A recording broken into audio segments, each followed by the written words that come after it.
दोस्तों, चाहे भूखे रह जाना, लेकिन इन तीन लोगों के ऊपर जीवन में कभी विश्वास मत करना। क्योंकि दोस्तों, ये तीन लोग ऐसे हैं जिसके ऊपर अगर आप विश्वास करते हैं तो आपको धोखा ही मिलेगा। दोस्तों, अगर आप जानना चाहते हैं कि वह तीन लोग कौन हैं जिसके ऊपर विश्वास करने पर आपको धोखा मिलता है, दोस्तों हम आपको एक सच्ची कहानी के माध्यम से बताने का पूरा प्रयास करेंगे कि वह तीन लोग कौन हैं जिसके ऊपर विश्वास करने पर आपको धोखा मिलता है। तो दोस्तों, वीडियो को ध्यानपूर्वक पूरा देखें, आपको सब समझ में आ जाए। तो अगर आप भी भगवान श्री राम को सच्चे दिल से मानते हो तो कमेंट में सच्ची श्रद्धा से जय श्री राम जरूर लिखें। दोस्तों, मैं भगवान श्री राम से प्रार्थना करता हूँ कि हे प्रभु श्री राम, जो भी भक्त इस वीडियो को पूरा देखेगा और कमेंट में सच्ची श्रद्धा से जय श्री राम लिखेगा, उनके घर परिवार को सुख शांति और संपत्ति से भर देना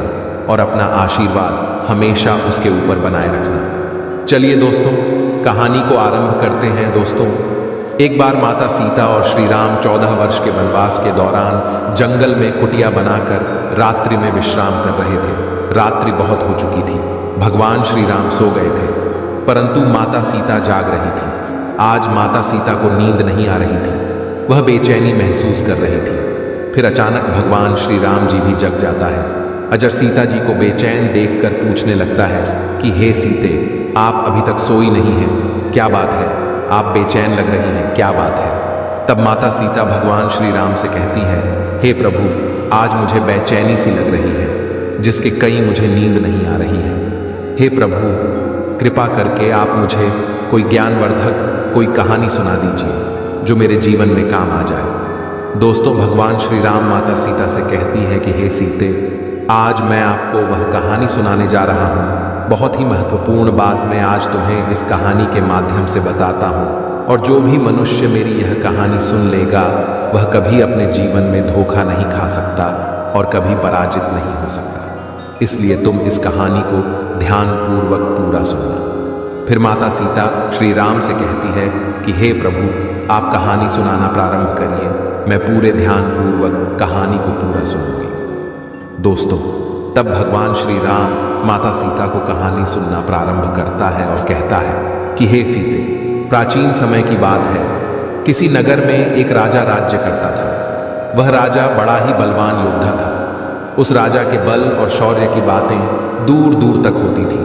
उस बलवान राजा के 4 पुत्र थे और राजा के चारों राजकुमार दिखने में बहुत ही सुंदर थे और अपने पिता की ही तरह बहुत बलवान थे। सभी गुणों की शिक्षा लेते लेते वह चारों राजकुमार धीरे धीरे जवान होते गए। बल और साहस में वह चारों अपने पिता की ही परछाई थे। कई बार उन्होंने अपने पिता के साथ युद्ध लड़ा और युद्ध में जीत भी हासिल किया, जिसके कारण उन्हें अपने बल पर बहुत घमंड भी था। प्रिय दर्शकों, वह राजा अपने चारों पुत्रों को बहुत चाहता था, और तो और वह राजा जब भी कोई कार्य करता था तो वह अपने चारों पुत्रों को अपने पास बुलाकर उनसे सलाह लिया करता था। प्रिय दर्शकों, जो व्यक्ति अपने घर में अपने से छोटों की भी राय लेते हैं उनके घर में कभी आपस में लड़ाई झगड़ा नहीं होता है, और कभी कभी अपने से उम्र में छोटे लोग भी बहुत ज्ञान की बात बता दिया करते हैं। दर्शकों, धीरे धीरे चारों राजकुमार जब बड़े हो गए तो वह चारों जंगल में शिकार करने के लिए जाने लगे। एक दिन राजा ने अपने चारों बेटों को अपने पास बुलाकर उन्हें समझाया कि पुत्रों, तुम चारों अब जवान हो गए हो, इसलिए अपनी इच्छा से चाहे जहां घूम फिर सकते हो। लेकिन तुम लोग मेरी एक बात कभी भी मत भूलना बेटा, आप लोग जब भी शिकार करने के लिए जाओ तो हमारे राज्य की आगे वाली दिशा में ही जाना। गलती से भी कभी हमारे राज्य के पीछे वाली दिशा की ओर मर जाना। अगर पुत्रों, आप लोग कभी भी भूलवश भी राज्य के पीछे की दिशा की ओर चले गए तो आप लोग बहुत बड़े संकट में से गिर जाओगे। प्रिय दर्शकों, भगवान श्री राम माता सीता से आगे कहता है कि हे सीते, राजा के चारों पुत्रों ने अपने पिता की बात को बड़े ध्यानपूर्वक सुना और राज्य के पीछे न जाने का वचन दिया कि पिताजी, हम आपकी यह बात हमेशा याद रखेंगे। हम भूल से भी कभी राज्य के पीछे वाली दिशा में शिकार करने के लिए नहीं जाएंगे। प्रिय दर्शकों, भगवान श्री राम माता सीता से आगे कहता है कि हे सीते, अब अगला दिन होता है और हर दिन की तरह जब वह चारों राजकुमार अपने घोड़ों पर सवार होकर अपने पिता के आदेश के अनुसार राज्य के आगे वाली दिशाओं में शिकार करने के लिए जाने लगे और वह चारों राजकुमार अब राज्य के पीछे वाली दिशा की ओर शिकार करने के लिए नहीं जाते थे। इसी प्रकार आगे की तीनों दिशाओं में कई दिनों तक वह चारों शिकार करते रहे।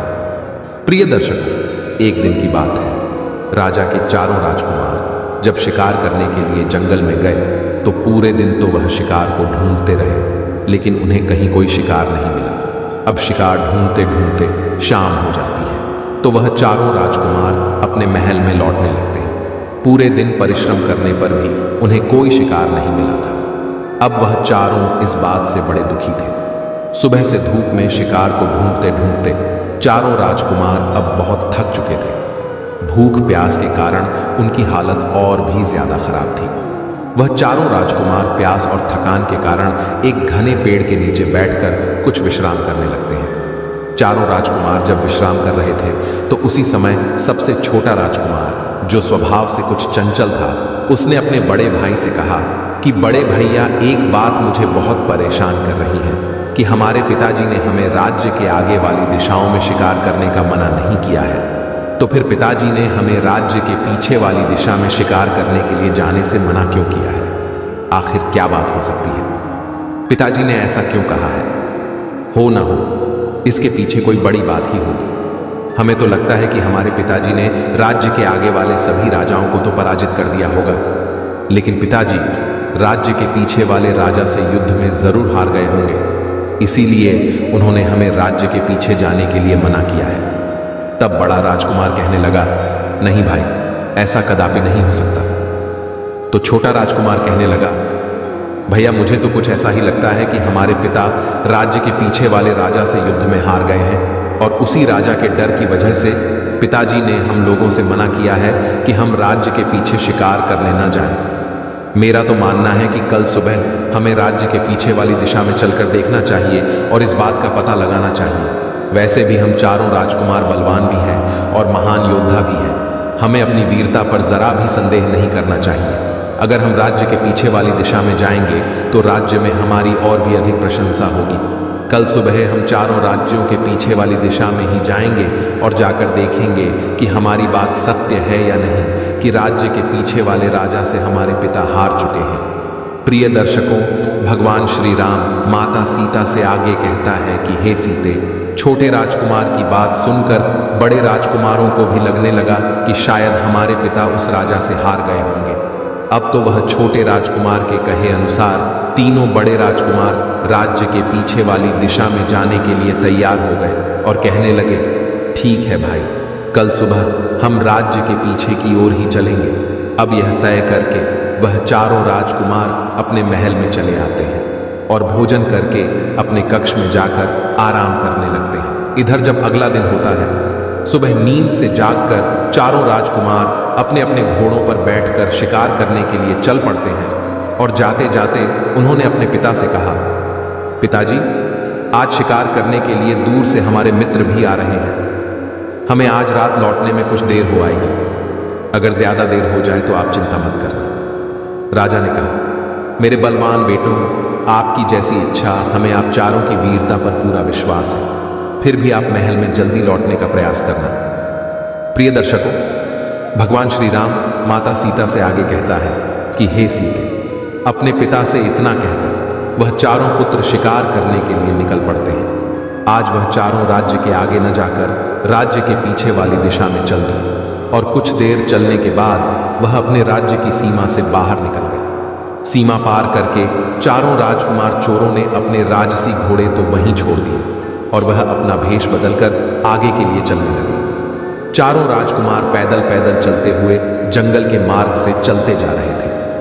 कई घंटों तक पैदल चलने के बाद वह बहुत दूर निकल आए थे और एक घने जंगल में जा पहुंचे थे। उस घने जंगल में उन्हें दूर दूर तक कोई गांव नहीं दिख रहा था। धूप में पैदल चलते चलते उन चारों राजकुमारों को बहुत जोर की प्यास भी लगने लगी थी। अब चारों राजकुमारों एक छायादार पेड़ के पास में बैठकर आराम करने लगते हैं। उनकी प्यास अब बढ़ती ही जा रही थी और इधर धीरे धीरे सूरज ढल चुका था। जंगल में बहुत अंधेरा हो गया था। तभी छोटा राजकुमार उस पेड़ पर ऊपर चढ़कर बैठ जाता है तो छोटे राजकुमार को उस जंगल में कुछ दूरी पर एक घर दिखाई देता है। कुछ दूरी पर एक कच्चा घर बना हुआ था और उस घर के बाहर आग भी जल रही थी। छोटे राजकुमार को घर दिखाई दे रहा था और उसके पास में जलती हुई आग भी उसे दिख रही थी। यह देखकर छोटा राजकुमार पेड़ से नीचे उतरता है और कहता है, बड़े भैया आप चिंता मत करो, आपकी प्यास बुझने वाली है, मैंने देख लिया है। तब तीनों बड़े राजकुमारों ने पूछा, क्या हुआ भाई, तुमने ऐसा क्या देख लिया है जो इतना खुश हो रहे हो? तब छोटा राजकुमार कहता है, बड़े भैया मैंने देखा है कि यहाँ से कुछ दूरी पर एक कच्चा घर है और वहाँ पर आग भी जल रही है। अगर हम चारों उस घर तक पहुँच जाएं तो वहाँ हमें पानी ज़रूर मिल सकता है। प्रिय दर्शकों, भगवान श्री राम माता सीता से आगे कहता है कि हे सीते, राजकुमार की ऐसी बात सुनकर वह तीनों चारों राजकुमार बहुत प्रसन्न होते हैं और अपने छोटे भाई को गले लगा लेते हैं। अब वह चारों उसी जगह पर पहुंच जाते हैं जहां वह कच्चा घर बना हुआ था। उस घर के बाहर एक कुआं भी दिखाई दे रहा था। कुआं को देखकर चारों भाई खुशी से उछलने लगते हैं कि अब तो हम खूब सारा पानी पिएंगे। प्रिय दर्शकों, भगवान श्री राम माता सीता से आगे कहता है कि हे सीते, जब उन्होंने कुएं के अंदर झांक कर देखा तो उस कुएं में पानी तो भरा हुआ था, लेकिन पानी बहुत नीचे था। कुएं के पास एक बाल्टी भी रखी हुई थी, मगर उस बाल्टी में रस्सी नहीं थी। अब वह चारों भाई सोचने लगे कि भाई पानी तो मिल गया है, लेकिन बिना रस्सी के जल निकाले कैसे?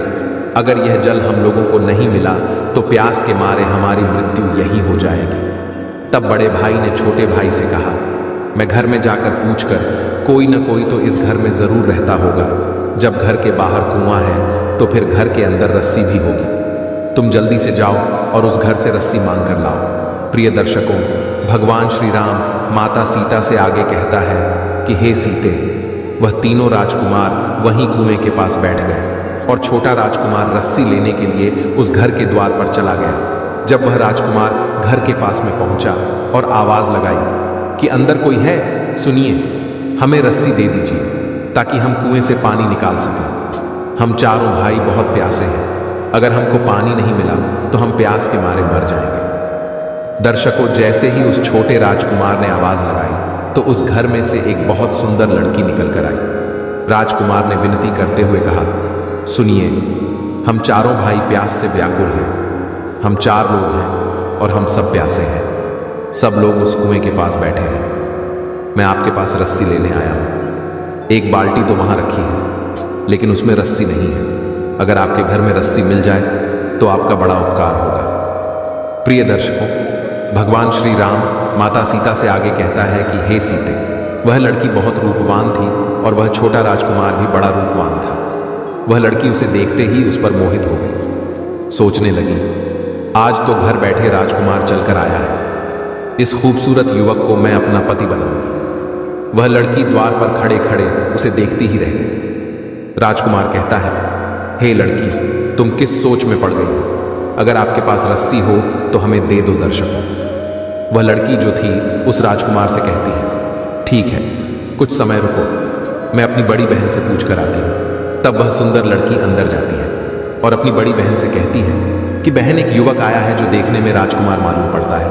वह द्वार पर खड़ा है और रस्सी लेने के लिए आया है। बेचारा प्यास से व्याकुल है। दर्शकों, इतनी बात सुनकर उसकी बड़ी बहन भी द्वार पर पहुंच जाती है और उस राजकुमार को देखती है तो राजकुमार कहता है कि हे देवी, आपके घर से अगर हमें रस्सी मिल जाए तो हमें कुएं से पानी निकालकर पीने में आसानी हो जाएगी। हम चारों भाई बहुत प्यासे हैं, आपका बड़ा उपकार होगा, कृपया हमें रस्सी दे दो। छोटे राजकुमार की बात सुनकर उसकी बड़ी बहन कहती है कि रस्सी तो आपको हमारे पास मिल जाएगी, मगर आप लोगों को हमारी एक शर्त मानना पड़ेगा। अगर उस शर्त को आप लोगों ने पूरा कर दिया तो हम आपको रस्सी अवश्य देंगे और रस्सी ही नहीं बल्कि हम स्वयं आपको पानी पिलाएंगे और हमारे घर में आराम करने के लिए आपको चारपाई भी देंगे। प्रिय दर्शकों, भगवान श्री राम माता सीता से आगे कहता है कि हे सीते। तक छोटा राजकुमार कहता है, ठीक है, आप कुछ देर इंतजार करिए, मैं पहले अपने भाइयों से पूछ लेता हूँ, वह जैसा कहेंगे हम वैसा ही करेंगे। दर्शकों, वह राजकुमार भागता हुआ अपने तीनों भाइयों के पास में जाता है और सारी बात उनसे कहता है कि भाइयों, पानी तो पीने को मिल जाएगा, लेकिन उन लड़कियों की कोई शर्त है, हमें वह माननी पड़ेगी। उन्होंने कहा कि अगर आप हमारी शर्त मान लेते हो तो आपको प्यास बुझाने के लिए पानी भी मिलेगा, खाना भी मिलेगा और आराम करने के लिए चारपाई भी मिलेगी। प्रिय दर्शकों, वहां चारों राजकुमार बहुत प्यासे थे। उन्हें उस समय कुछ समझ सूझ नहीं पड़ रही थी। वह उस समय पानी पीकर सिर्फ अपनी जान बचाना ही सही समझ रहे थे। बड़े राजकुमार ने कहा, ठीक है भाई, हमें पानी पीने को मिल जाए, हम उसकी कोई भी शर्त मानने को तैयार हैं।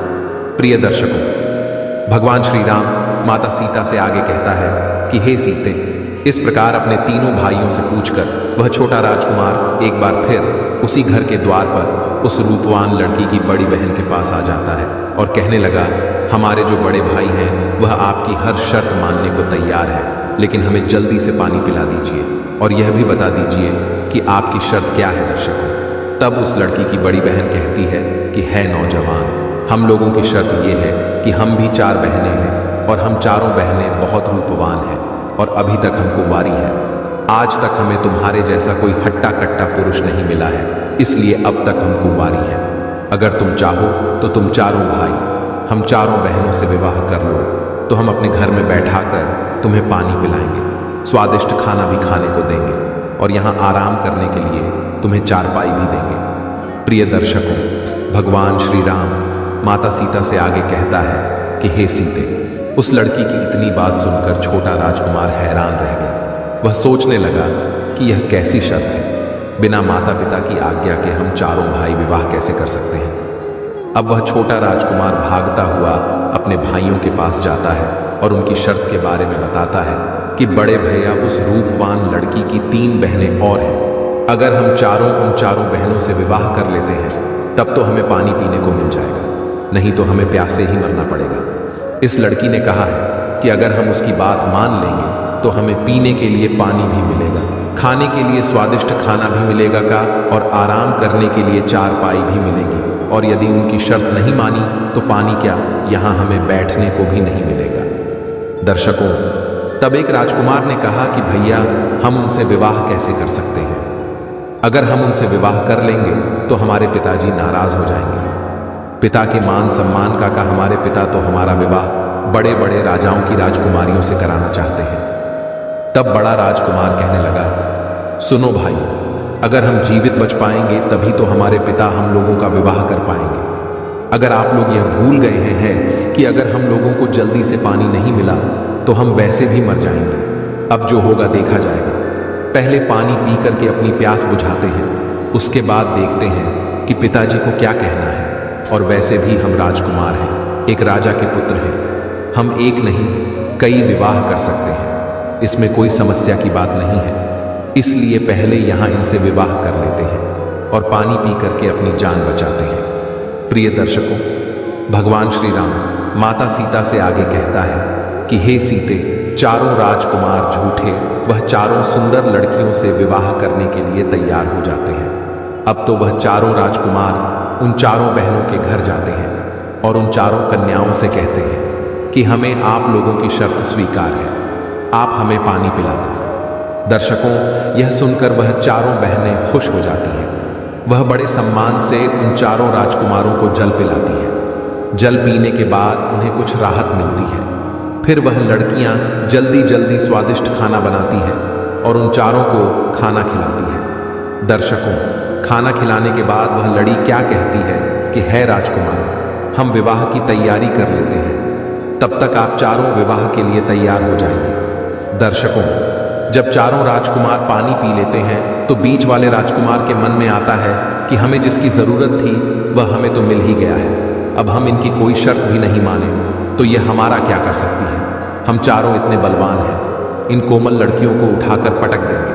अब यही सोचकर बीच वाला राजकुमार कहता है कि है लड़कियों, हमें तुमसे कोई विवाह नहीं करना है, हमने तो पानी पीने के लिए तुमसे कह दिया था, परंतु हम अपने पिताजी से पूछे बिना विवाह नहीं कर सकते। अब हम यहाँ से जा रहे हैं। दर्शकों, उस राजकुमार की ऐसी बातें सुनने के बाद वह लड़कियाँ अपने असली रूप में आ जाती हैं और वह एक राक्षसी थी। उनके बड़े बड़े नाखून थे और उनके बड़े बड़े दांत थे। उनका ऐसा रूप देखकर चारों राजकुमार डर जाते हैं और कहते हैं कि हे लड़कियों, हमें माफ कर दो, हम तुमसे विवाह करने के लिए तैयार हैं। दर्शकों, बड़ा राजकुमार अपने भाइयों को समझाता है और कहता है कि यह राक्षसी है, अगर हमने उनकी बात नहीं मानी तो यह हमको मार डालेंगे। प्रिय दर्शकों, भगवान श्री राम माता सीता से आगे कहता है कि हे सीते, अब तो उन चारों का विवाह हो जाता है। और विवाह करके वहाँ चारों लड़कियाँ बड़ी खुश थीं। वह अपने अपने पति के साथ खूब मौज मस्ती करती थी और अपने पतियों को रोज स्वादिष्ट स्वादिष्ट भोजन बनाकर खिलाया करती थी। दर्शकों, इस प्रकार कई दिन निकल जाते हैं। पत्नियों के हाथ का स्वादिष्ट भोजन खाकर चारों राजकुमार खूब मोटे ताजे हो रहे थे। चारों राजकुमारों के चेहरे पर अलग ही तेज चमक रहा था। तभी तीनों बड़े राजकुमार देखते हैं कि हमारा छोटा भाई सूख चुका है और इतना स्वादिष्ट भोजन मिलने के बाद भी यह इतना पतला होता जा रहा है। तब बड़ा राजकुमार अपने छोटे भाई से पूछता है कि भाई, तुम्हें क्या हो गया है? तुम्हारी तबीयत खराब नहीं है? इतना स्वादिष्ट भोजन हमें यहाँ मिलता है, लेकिन तुम उसके बाद भी सूखते ही जा रहे हो। क्या तुम्हें कोई दुख तकलीफ है? तब छोटा राजकुमार बताता है कि भैया, मेरी पत्नी मुझे प्रेम से खाना नहीं खिलाती है।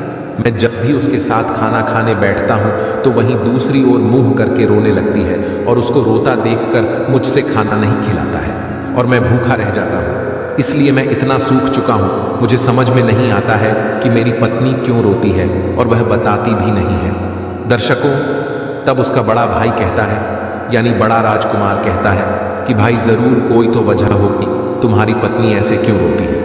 वह तुम्हें खाना खिलाते समय ही क्यों रोती है? इसका ज़रूर कोई कारण होगा। तुम्हें उससे पूछना चाहिए कि वह क्यों रोती है। तब वह छोटा राजकुमार कहता है कि भैया, मैंने उससे 1000 बार पूछा है, परंतु वहाँ मुझे नहीं बताती है कि वह क्यों रोती है। वह बस इतना बोल देती है कि मेरी आदत है रोने की। जब भी मेरा रोने का मन होता है तो मैं रोने लगती हूँ। वह ऐसे ही कोई ना कोई बहाना बना देती है, परंतु वह बताती नहीं है कि मेरे खाना खाते समय वह क्यों रोती है। और भैया, मेरे सूखकर पतले होने का एक और कारण है कि मुझे अपने घर की बहुत याद आती है। मुझे पिताजी और माता की बहुत याद आती है।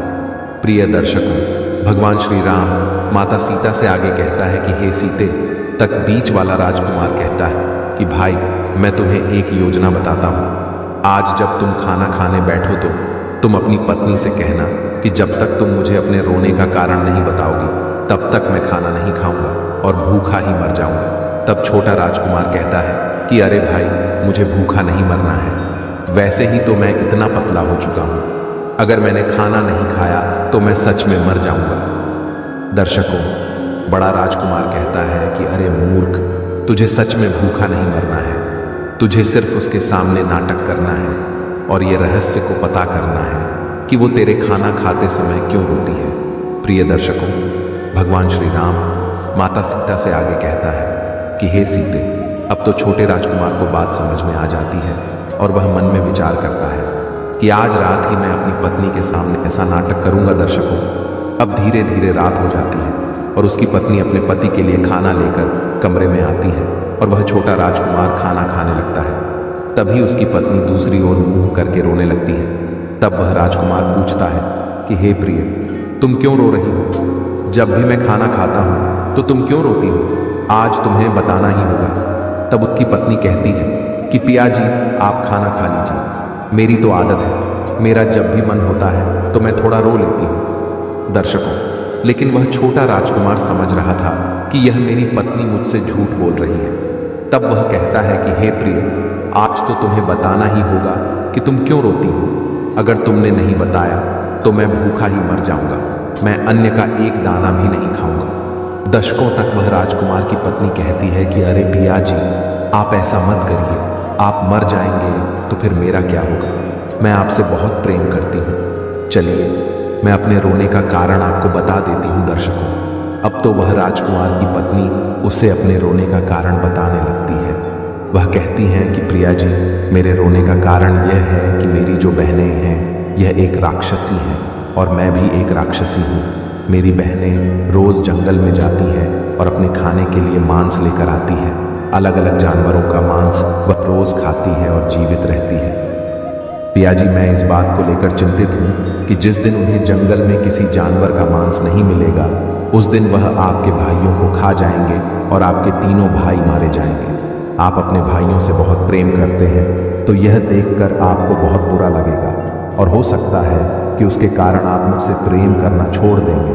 मैं आपके साथ कभी ऐसा नहीं करूँगी, क्योंकि मैं आपसे बहुत प्यार करती हूँ। परंतु मेरी जो तीनों बहनें हैं, वह किसी से सच्चा प्यार नहीं करती हैं।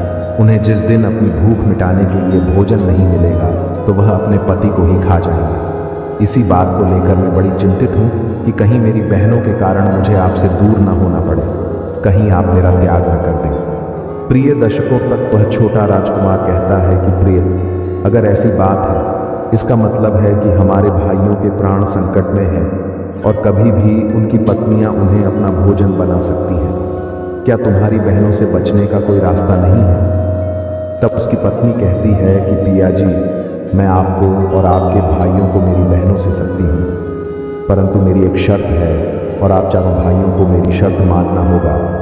अगर आप मेरी शर्त मान जाते हो तो मैं आप चारों राजकुमारों को अपनी बहनों के हाथों मरने से बचा लूँगी। प्रिय दर्शकों, भगवान श्री राम माता सीता से आगे कहता है कि हे सीते, अब अपनी पत्नी की बातें सुनने के बाद वह छोटा राजकुमार कहता है कि प्रिय, मैं अपने तीनों भाइयों से पूछ कर आता हूँ। अगर वह तुम्हारी शर्त मानने के लिए तैयार होंगे तो मैं आकर तुम्हें बताऊंगा। प्रिय दर्शकों, भगवान श्री राम माता सीता से आगे कहता है कि हे सीते, अब वह तीनों बहनें अपने भोजन की तलाश में जंगल के लिए निकल जाती हैं और वह छोटे राजकुमार की जो पत्नी थी वह नहीं जाती है।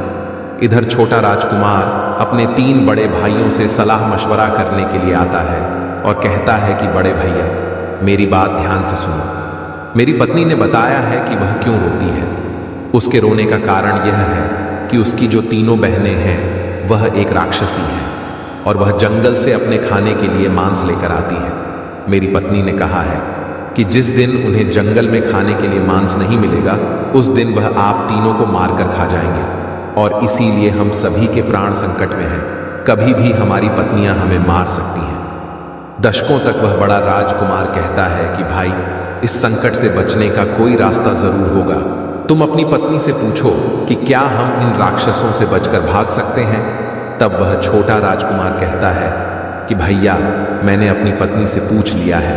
उसने बताया है कि वह हमें मरने से बचा लेगी, परंतु उसकी एक शर्त है। दर्शकों, तब बीच वाला राजकुमार कहता है कि अरे भाई, तू उस दिन भी एक शर्त लेकर आया था और तेरी उस शर्त के कारण आज हम इतनी बड़ी मुसीबत में फंस गए हैं। अब आज फिर तू एक शर्त लेकर आया है। जाकर अपनी पत्नी को कह दे कि हम उसकी कोई शर्त नहीं मानेंगे।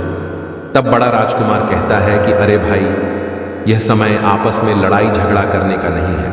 अगर हमारे प्राण संकट में है और वह हमारे प्राण बचा सकती है तो हमें उसकी शर्त मान लेना चाहिए। अब वह बड़ा राजकुमार कहता है कि भाई, हम तुम्हारी पत्नी की शर्त मानने के लिए तैयार हैं। जाकर अपनी पत्नी से कह दो कि वह हम सबके प्राण बचा ले।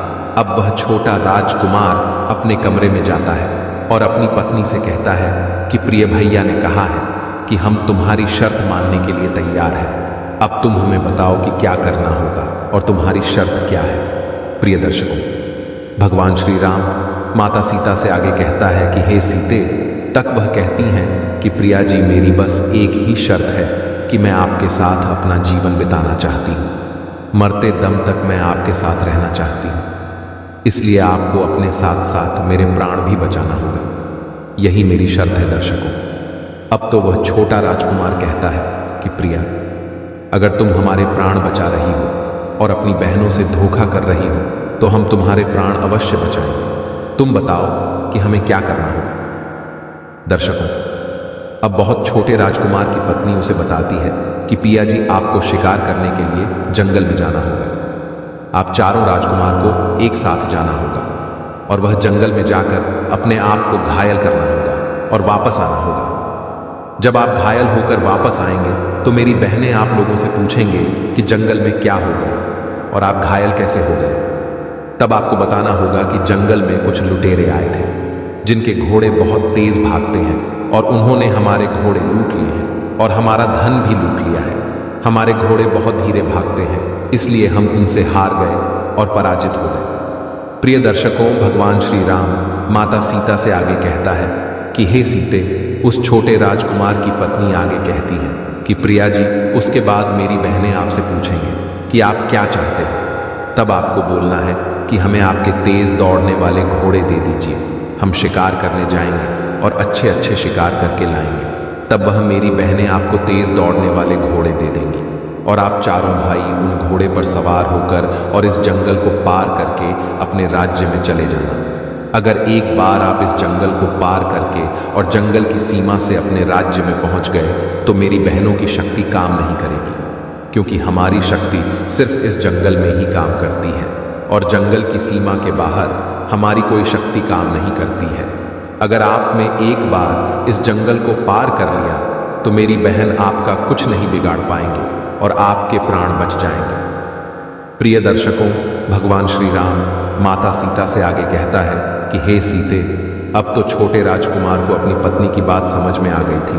वह तुरंत अपने भाइयों के पास गया और उनको सारी बात बताई कि किस प्रकार हमें अपने प्राण बचाकर यहाँ से भागना है। अब तो चारों राजकुमार पूरी योजना को समझ गए थे। अगले ही दिन वह राजकुमार शिकार करने का बहाना करके जंगल में चले जाते हैं और जंगल में जाकर एक दूसरे को घायल कर देते हैं। प्रिय दर्शकों, एक दूसरे को घायल करने के बाद वह चारों राजकुमार वापस घर पर आ जाते हैं और घर आकर जब उनकी पत्नियां देखती हैं कि हमारे पति बहुत घायल हैं और रक्त बह रहा है, तो वह पूछती है कि आपकी ऐसी हालत किसने खड़ी है? इस जंगल में ऐसी किसकी हिम्मत है जो हमारे पति के साथ ऐसा किया है?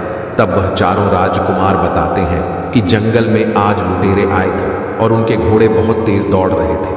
उन्होंने हमारे घोड़े लूट लिए और हमारा धन लूट कर ले गए हैं। हमारे घोड़े बड़े धीरे दौड़ते हैं, इसलिए हम उनसे पराजित हो गए। दर्शकों, अब वह पत्नियां पूछने लगी कि पिया जी बताइए, हम आपकी क्या सहायता कर सकते हैं? अगर आप चाहें तो हम उन लुटेरों को मारकर आपके सामने आपके चरणों में लाकर रख सकते हैं। तब वह राजकुमार कहते हैं कि नहीं प्रिय, आप एक स्त्री हो, अगर हमारे शत्रु को आप दंड दोगी तो इससे हमारी बदनामी होगी। सब कहेंगे कि राजकुमार बड़े ही कमजोर हैं जो अपने शत्रु को अपनी स्त्री से पिटवा रहे हैं। तब वह पत्नियां कहती हैं कि बताइए स्वामी, अगर हम आपकी ऐसे सहायता नहीं कर सकते हैं तो फिर हम आपके लिए क्या कर सकते हैं?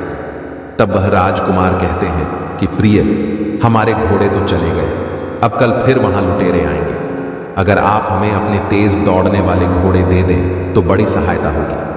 हम जंगल से आपके लिए आज अच्छे अच्छे शिकार करके लाएंगे।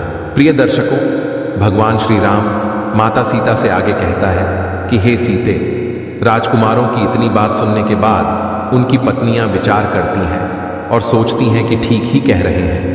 अगर यह अच्छे अच्छे शिकार करके लाएंगे तो हमारा भी पेट भरता रहेगा। तब वह बड़ी राक्षसी अपनी छोटी बहन से कहती है कि बहन जाओ और चारों राजकुमारों को हमारे सबसे तेज दौड़ने वाले घोड़े दे दो। अब वह छोटी राक्षसी चारों राजकुमारों को लेकर बगीचे में जाती है और सबसे तेज दौड़ने वाले घोड़े उन्हें दे देती है और कहती है कि जितनी जल्दी हो सके आप इस जंगल की सीमा को पार कर जाओ। दर्शकों, अब तो वह चारों राजकुमार उस छोटी वाली राक्षसी का बहुत बहुत धन्यवाद करते हैं। वह कहते हैं कि आपने हमारी जान बचाई, उसके लिए हम आपके आभारी हैं। तब वह राक्षसी कहती है कि राजकुमारों, मैंने आपकी जान तो बचा ली, परंतु आपको मेरी शर्त तो याद है ना? आपको भी मेरी जान बचानी होगी। अगर कोई आपसे पूछे कि आपको यहाँ से बचने का रास्ता किसने बताया है तो आप मौन रहेगा और मेरा नाम मत लीजिएगा। अगर आपने बताया कि मैंने ही आपकी सहायता की है तो मेरी बहनें मुझे जिंदा खा जाएंगे। प्रिय दर्शकों, भगवान श्री राम माता सीता से आगे कहता है कि हे सीते, तब चारों राजकुमार कहते हैं कि हम आपकी जान अवश्य बचाएंगे। हम किसी को नहीं बताएंगे कि हमें यहाँ से भागने का रास्ता आपने बताया है। दर्शकों, अब तो वह चारों राजकुमार जाकर अपने अपने कमरे में सो जाते हैं और आराम करने लगते हैं। वह सभी इस बात को सोचकर बड़े प्रसन्न थे कि कल हम इस नर्क से, ऐसी जिंदगी से मुक्त होकर अपने राज्य पहुंचेंगे, अपने पिताजी से मिलेंगे। अब अगला दिन होता है और वह चारों राजकुमार तेज दौड़ने वाले घोड़े लेकर शिकार करके लिए चले जाते हैं। दर्शकों, इधर तीनों राक्षसी को नहीं पता था कि हमारे पति अब वापस नहीं आने वाले। वह चारों राजकुमार अपने घोड़े को भगाते हुए और शाम तक जंगल की सीमा पार कर जाते हैं। इधर शाम के समय जब राक्षसी देखती है कि अंधेरा हो गया है परंतु हमारे पति अभी तक नहीं आए हैं, तो वह अपनी छोटी बहन से कहती है कि जाओ और देख कर आओ कि वह चारों राजकुमार कहाँ हैं। दर्शकों, छोटी राक्षसी को तो पता ही था कि वह चारों यहाँ से भाग चुके हैं और अब तक जंगल की सीमा पार कर गए होंगे। वह थोड़ी दूर जाती है और घूम कर आ जाती है और कहती है कि बहन, वह चारों तो यहाँ है ही नहीं, लगता है वह भाग गए। तब वह तीनों राक्षसी क्रोध में आ जाती है और अपने बड़े बड़े नाखून निकालती है और अपनी बड़ी बड़ी आंखें लेकर जंगल की ओर चल पड़ती है। जंगल में चलते चलते वह जंगल की सीमा तक पहुंच जाती है और देखती है कि वह चारों राजकुमार जंगल की सीमा के दूसरी ओर पहुंच गए हैं और अब हम उनका कुछ नहीं बिगाड़ सकते। दर्शकों, यह देखकर बड़ी वाली राक्षसी को बड़ा क्रोध आता है। वह कहती हैं कि है राजकुमारों, अब तो आप बच गए हो, अब हम आपका कुछ नहीं बिगाड़ सकते, परंतु जाते जाते हमें एक बात बता दीजिए कि यहाँ से भागने का रास्ता आपको किसने बताया था? आपको कैसे पता चला कि जंगल की सीमा के पार हमारी शक्ति काम नहीं करती है? दर्शकों तक वहाँ तीनों जो बड़े राजकुमार थे वह सोचते हैं कि हम तो अपने प्राण बचा ही चुके हैं, अब हमें इस छोटी वाली राक्षसी से क्या लेना देना। चलो इन्हें बता देते हैं कि तुम्हारी ही छोटी बहन ने तुम्हारे साथ विश्वासघात किया है और हमारे प्राण बचाए हैं। अब तो दर्शकों, वहां तीनों बड़े राजकुमार बताने वाले होते हैं। तभी वह छोटा राजकुमार कहता है कि भैया, कृपया करके आप ऐसा मत करिए, मेरी पत्नी ने हम सबके प्राण बचाए हैं और अंत में हम उसके साथ विश्वासघात नहीं कर सकते। अगर हम ऐसा करेंगे तो हमें बहुत पाप लगेगा। प्रिय दर्शकों, भगवान श्री राम माता सीता से आगे कहता है कि हे सीते, लेकिन वह तीनों बड़े राजकुमार बहुत ही क्रोध में थे और बहुत ही दुष्ट थे। वह अपना वचन भूल गए थे जो उन्होंने उस छोटी राक्षसी को दिया था। वह जंगल की सीमा के उस पार से चिल्लाते हैं कि ही राक्षसी, तुम्हारी छोटी बहन ने ही तुम्हारे साथ विश्वासघात किया है और उसी ने हमें तुमसे बचने का रास्ता बताया है। अब तो यह बात जानकर बात तीनों बड़ी राक्षसी बहुत क्रोध में आ जाती है और तुरंत अपनी छोटी बहन पर टूट पड़ती है और उसे नोच कर खा जाती है। यह देखकर वह छोटा राजकुमार बहुत दुखी होता है और रोने लगता है। वह कहता है कि भैया, आपने ऐसा क्यों किया? इसने हमारे प्राण बचाए थे, आपको ऐसा नहीं करना चाहिए था। तब वह बड़े राजकुमार कहते हैं कि अरे मूर्ख, इससे हमारा कोई लेना देना नहीं है, यह एक राक्षसी थी, तू इससे इतना प्रेम क्यों करने लगा है? तो हमारे राज्य में चल, पिताजी बहुत सुंदर राजकुमारी से विवाह कराएंगे। प्रिय दर्शकों, भगवान श्री राम माता सीता से आगे कहता है कि हे सीते, इतना कहकर वह तीनों राजकुमार अपने राजमहल के लिए चल देते हैं और इधर वहां तीनों राक्षसी भी अपनी छोटी बहन को मारकर उसकी हड्डियों को फेंककर और अपने घर वापस लौट जाती है। राक्षसों को वापस लौटा देकर वह छोटा राजकुमार जंगल की सीमा पार करके अपनी पत्नी के पास जाता है और उसकी हड्डियों को पकड़कर रोने लगता है। दर्शकों, उसकी आत्मा को बड़ा दुख हो रहा था। वह सोच रहा था कि मैं अपनी पत्नी से बड़ा प्रेम करता था, परंतु मेरे भाइयों के कारण आज मेरी पत्नी मृत्यु को प्राप्त हो गई। प्रिय दर्शकों, भगवान श्री राम माता सीता से आगे कहता है कि हे सीते, अब मैं तुम्हें 3 बातें बताता हूं और जो भी मनुष्य 3 बातों को याद रखेगा वह कभी अपने जीवन में धोखा नहीं खा सकता, कभी पराजित नहीं हो सकता। मनुष्य को यह याद रखना चाहिए कि यह 3 लोग धोखा अवश्य देते हैं। नंबर 1, शराबी और नशेबाज आदमी। जो व्यक्ति नशा करता है, शराब पीता है, वह धोखा जरूर देता है। उसे किसी चीज का आभास नहीं होता। वह अपने नशे में न जाने क्या क्या बोलता रहता है और वह अपने फायदे के लिए किसी को भी धोखा दे सकता है। नंबर 2, वासना में अंधा मनुष्य। प्रिय दर्शकों, भगवान श्री राम माता सीता से आगे कहता है कि हे सीते, वासना में अंधा मनुष्य को कुछ नहीं देखता है। वह अपने कुल का, अपने परिवार का नाश होते हुए भी देख सकता है, परंतु उसे अपनी वासना की पूर्ति करनी होती है, जिसके लिए वह किसी को भी धोखा दे सकता है। वासना में अंधा मनुष्य कभी किसी का सगा नहीं हो सकता। नंबर 3, कपटी और दुष्ट मनुष्य। प्रिय दर्शकों, कपटी मनुष्य हमेशा कपट से भरा रहता है। वह किसी को खुश होता हुआ नहीं देख सकता। किसी दूसरे की खुशी उसे बर्दाश्त नहीं होती है। वह सिर्फ अपना भला होता हुआ देख सकता है, इसलिए वह हर मनुष्य को धोखा देता है। इसलिए कपटी मनुष्य से जितना हो सके बच कर रहना चाहिए।